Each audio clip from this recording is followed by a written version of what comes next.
Hello student, आज देखेंगे प्रश्नावली 3.2 का प्रश्न संख्या 6। दिया है बेटा, एक रैखिक समीकरण 2x + 3y - 8 = 0 दी गई है।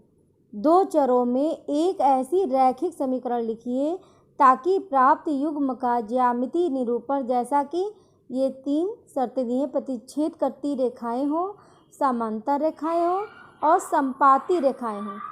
इन तीनों के बारे में मैं तो पहला है बेटा प्रतिच्छेद करती रेखाएं हों। तो सबसे पहले देखते हैं सॉल्यूशन, समझते हैं। पहले समीकरण क्या दिया है आपका, पहला दिया है 2x + 3y - 8 = 0। ये आपका दिया हुआ है। इसको मान लीजिए, सबसे पहले समीकरण 1 मान लीजिए, ठीक है। अब इसकी तुलना करा देंगे, इसकी तुलना, इसकी मतलब ये समीकरण 1 की, ठीक है, किससे कराएंगे, a1x + b1y + c1 = 0 से करने पर अब हम इसमें निकालेंगे बेटा। तो a1 = निकला 2, ठीक है, और b1 = बेटा कितना निकला 3, और c1 = निकला ये -8। ये आपका मान निकल गया, ठीक। अब क्या करेंगे बेटा, अब हमको जो है एक ऐसा रैखिक समीकरण बनाना है जिसके युग्म से जो है प्रतिच्छेदी रेखाएं संभव, क्योंकि पहला शर्त दिया है बेटा प्रतिच्छेद करती रेखाएं हों। तो हमने बहुत सारे क्वेश्चन इस टाइप से लगाए जो प्रतिच्छेद करती हुई रेखाएं होती थी। तो हम इसमें मानेंगे, इसमें लिख देंगे, पहले यहाँ लिख देंगे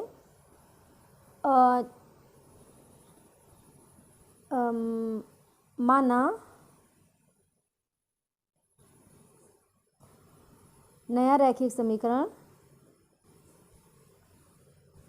नया रैखिक समीकरण जिसके युग्म से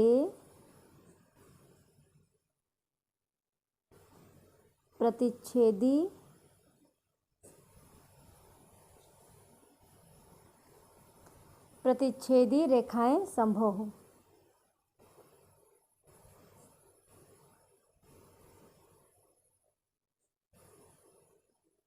ठीक है, अब इसको अपने आप से बनाना है कि प्रतिच्छेदी रेखाएं संभव हो, ऐसा मानना है, अपना ऐसा मान लेना है कि जो है उससे जो है प्रतिच्छेदी रेखाएं संभव हो जाए। तो मान लेंगे, माना आपने बहुत सारे इस टाइप से क्वेश्चन लगाए हैं। तो a2 = मान लीजिए 3, ठीक है, और b2 = मान लीजिए 2, और c2 = मान लीजिए -7, ठीक है। अब इसको समीकरण के रूप में लिख देंगे, यहाँ लिख दीजिए, इसे a2x + b2y + c2 = 0 के रूप में लिखने पर अब हम इसको क्या लिखेंगे, इसको 3x + 2y - 7 = 2। ये आपका पहला हो गया प्रतिच्छेद करती हुई रेखाएं। पहला समीकरण दिया था, उससे दूसरा समीकरण जो है मान लिया। ये आपकी ये दोनों जो समीकरण आपको मिल गए, ये प्रतिच्छेद करती हुई रेखाएं हैं, ठीक है। अब सेकंड है इसमें, ये तो पहला हो गया बेटा। अब सेकंड दिया हुआ है समांतर रेखाएं हों। अब समांतर रेखाओं के लिए मैंने आपको बताया है, इसके लिए शर्तें बताई हुई हैं कि समांतर रेखाएं के लिए समीकरण युग्म किस रूप में होगा। तो आपको याद होगा, लेकिन चूँकि समांतर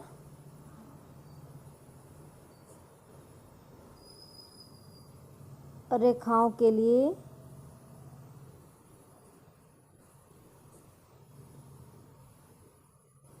समीकरण युग्म क्या बताया मैंने, a1/a2 याद आया होगा, b1/b2 नॉट c1/c2, याद है। ये समांतर रेखाओं के लिए समीकरण युग्म था। लेकिन एक समीकरण आपका दिया हुआ है, आपका समीकरण कौन सा दिया है, ये 2x + 3y -8 इक्वल टू 0। आपका ये समीकरण दिया हुआ है।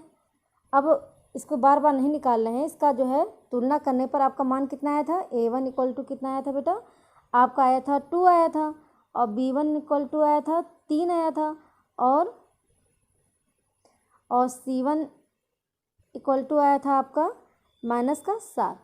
ये पहले समीकरण से आया था आपका, ये पहला वाला समीकरण है ना ये, तो इससे आपका ये वैल्यू मान निकला था। तो इसमें भी बेटा वही करेंगे, दूसरा समीकरण इस प्रकार से रखेंगे, लेंगे कि जो है समांतर रेखाओं का समीकरण युग्म के रूप में हो। तो हम इसके लिए मान लेंगे बेटा, बहुत सारे लगाए तो इसको मान लेंगे 2x प्लस 3y हो गया ये।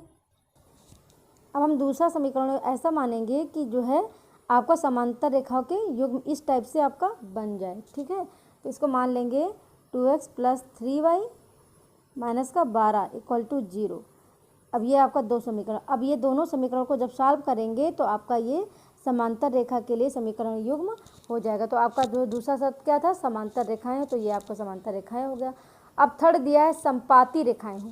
अब संपाती रेखाएं के लिए मैंने आपको बताया हुआ है शर्तें। अब आगे देखते हैं। मैंने बेटा आपको संपाती रेखाओं के लिए बताया हुआ है, क्या बताया है, संपाती रेखाओं के लिए समीकरण युग्म।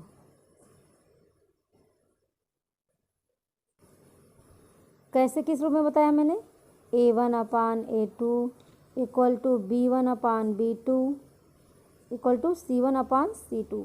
ये आपकी शर्त याद आई होगी। तो ये कब होता था, संपाती रेखाओं के लिए समीकरण युग्म। तो आपका पहला समीकरण क्या दिया है, याद है, 2x plus 3y minus 8 equal to 0। ये आपका पहला समीकरण दिया हुआ है। अगर इस समीकरण में, ध्यान दीजिएगा बेटा, अगर इस समीकरण में अगर इसका 2 से गुणा कर दिया जाए, इस समीकरण में अगर 2 का गुणा कर दिया जाए, देखिए अगर 2 का गुणा कर दिया तो यहाँ कितना हो जाएगा, 2 दूनी 4, यहाँ पे 2 तिहाई 6, और यहाँ पे कितना हो जाएगा। तो अगर इस समीकरण में अगर हम 2 से गुणा करेंगे तो हमको ये कौन सा मान प्राप्त होगा, 4x। यहाँ पे लिख देंगे, यहाँ पे एक शब्द लिख दो, यदि दिए समीकरण में 2 का गुणा करें